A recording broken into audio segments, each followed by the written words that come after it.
Tujuan komunikasi antar budaya. Tujuan mempelajari komunikasi antar budaya, menurut Mulyana dalam Rahmat tahun 2010 menyatakan bahwa tujuan komunikasi antar budaya adalah perbedaan-perbedaan ekspektasi budaya dapat menimbulkan resiko yang fatal. Minimal timbul komunikasi tidak lancar, perasaan tidak nyaman, atau kesalahpahaman. Levin 1977 membagi tujuan komunikasi antar budaya menjadi: pertama, mempelajari keterampilan; yang kedua, komunikasi yang membuat seseorang mampu menerima gaya dan isi; yang ketiga, komunikasi sendiri memperoleh kapasitas untuk benar-benar terlibat dengan anggota dari budaya lain untuk menciptakan hubungan yang langgeng dan memuaskan dengan orang tersebut. Yang keempat, membantu memahami model-model, konsep-konsep, dan aplikasi-aplikasi bidang komunikasi antar budaya. Yang kelima, lebih peka secara budaya serta menyadari bias budaya sendiri. Hubungan komunikasi antar budaya dengan teori komunikasi dan budaya.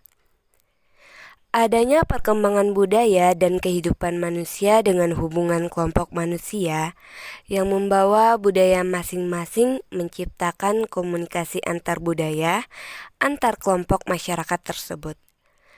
Pengertian dari komunikasi antar budaya sendiri adalah peristiwa komunikasi di mana mereka yang terlibat di dalamnya berasal dari latar belakang yang berbeda.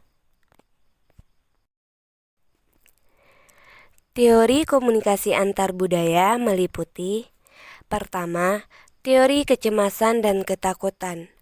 Teori ini dikembangkan oleh William Goodikins yang berfokus pada perbedaan budaya antar kelompok dan orang asing.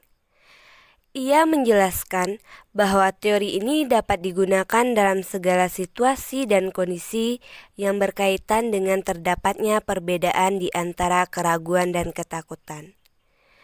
Goodikins berpendapat bahwa kecemasan dan desakan yang menjadi penyebab kegagalan komunikasi antar kelompok. Contohnya, mahasiswa Universitas Darussalam yang bukan alumni Gontor akan lebih sulit mengerti dan memahami pelajaran yang berbahasa Arab.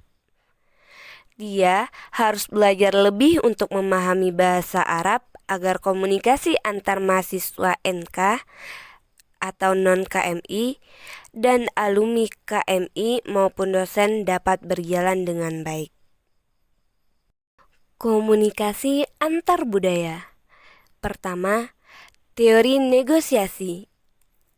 Wajah teori yang dikemukakan oleh Stella Ting Tommy ini menjelaskan bagaimana perbedaan-perbedaan dari berbagai budaya dalam menanggapi berbagai konflik yang dihadapi.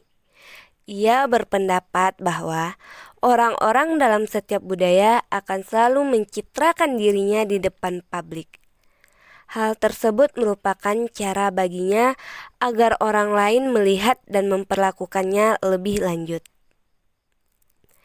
Ia menjelaskan bahwa wajah bekerja merujuk pada pesan verbal dan nonverbal yang membantu menyimpan rasa malu dan menegakkan muka terhormat. Yang kedua, teori kode bicara Gary Pearson. Dalam teorinya ini, berusaha menjelaskan bagaimana keberadaan kode bicara dalam suatu budaya. Modernisasi beragama pada komunikasi antar budaya. Merawat interaksi dan harmoni antar agama menjadi modal pada masyarakat berbeda budaya. Pada konteks komunikasi, untuk mengkaji komunikasi antar budaya, maka ada dua pendekatan yang dapat dijadikan sebagai kerangka gabungan untuk mengkaji komunikasi antar agama, yaitu pendekatan psikologi atau sosial dan pendekatan interaksionisme simbolik.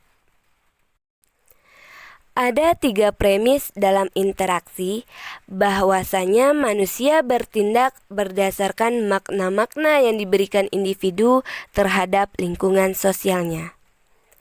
Makna didapatkan dan berhubungan langsung dengan interaksi sosial yang dilakukan individu dengan lingkungan sosialnya.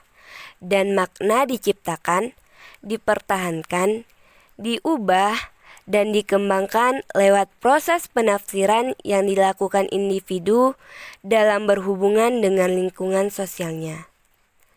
Bermodalkan literasi komunikasi antar agama dengan mengedepankan sikap empati dan arif terhadap perbedaan, niscaya interaksi dan harmoni dalam kerukunan antar agama terjalin baik.